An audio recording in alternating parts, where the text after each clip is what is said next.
What's going on, everybody? This is Brian Mazik, aka Unique Mazik. I'm the hardest working man in sports and gaming, and it's my pleasure to have an opportunity to speak to Tony Williams. He is the Heavy on Broncos beat writer. What's going on today, Tony?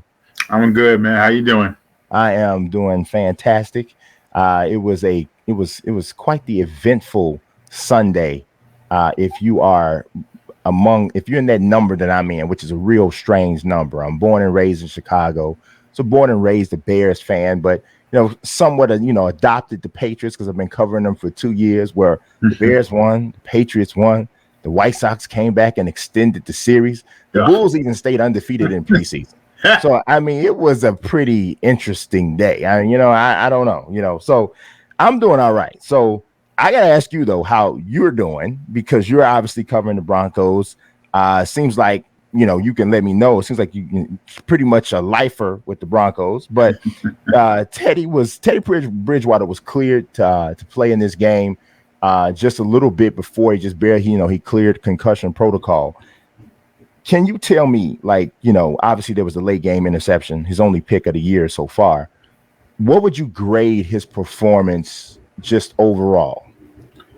I mean, considering all things considered, the concussion protocol not really working out until Thursday. He did some light lifting and film study on Wednesday, but didn't get at it until Thursday, Friday. So all things considering and what he battled back from, I would say a solid B. I would say a B. I would say that because of the fourth quarter when they finally turned him loose a little bit and allow him to throw the ball downfield and push it downfield, because that first half, they were very cautious.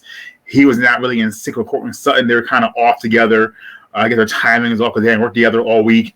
So I would give him a solid B, all things considering.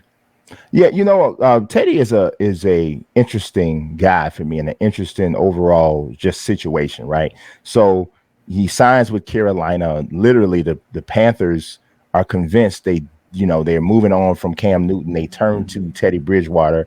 He had pretty much a nightmarish season with the Panthers. So he's again in a position where he has to kind of recreate himself. Starts off red hot with the Broncos. Also got to give some love to this defense, which is playing out of his mind. But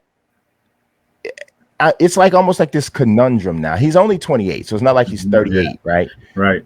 Are the Broncos in a position where they've seen enough to say that we don't need to put quarterback at the top of our priority list? Because I'm of the opinion that the Drew Lock thing is done. So where are you with that as far as the Broncos quarterback position? It's only been week 5 here in Denver for him. He's had mostly pretty solid games.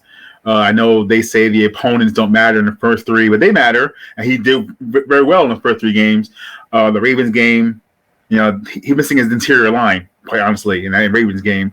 And Pittsburgh was sluggish until the end. So, I mean, he's been put in some pretty tough spots in his career, quite honestly. I mean, since he came in. I mean, he was a Pro Bowler as an alternate, the rookie, and then he gets hurt, and they let him go eventually. And then he goes to the Saints as an understudy to Drew Brees, right? And then he goes to the Jets for 3 months, and they get rid of him. And then Carolina, he is on McCaffrey. So he's been in some pretty tough spots. Now Denver, there's no Judy, there's no Hamler. The interior line was out for a game and a half. I don't think they've seen enough yet, but I know George Payton, the general manager, really likes Teddy because they were together in Minnesota for a few years. I know George knows Teddy well as a man and player. So I think if Teddy keeps progressing, George might stick with him. And I do think that Drew Lock thing might end. Unfortunately, I've been a Drew Lock pusher for years, but I do think that Teddy is the best option for the Broncos. Now, if a certain guy in Wisconsin in his last year of his contract becomes available, then George is going to say, you know what, Teddy, I know you, but I don't know you, and he's going to move on. Because right now, I think Teddy has the reins right now. I think he has control of his own destiny. Yeah, I would agree. Aaron Rodgers becomes available, there's quite a few teams. There's probably a shorter list of teams that wouldn't drop everything they're doing than there are teams that would. So